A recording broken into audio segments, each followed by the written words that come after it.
عشق مصطفیٰ کا دوسرا نام احمد رضا ہے۔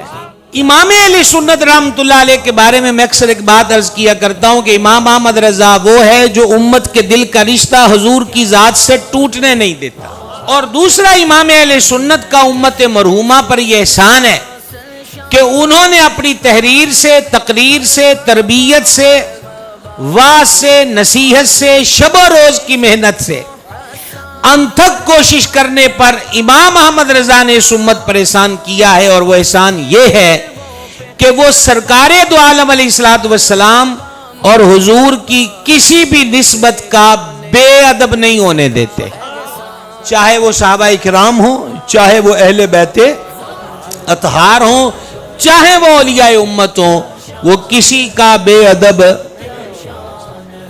یہ امام احمد رضا کی کتابوں سے اور ان کے روزمرہ معمولات سے صاف ظاہر ہے۔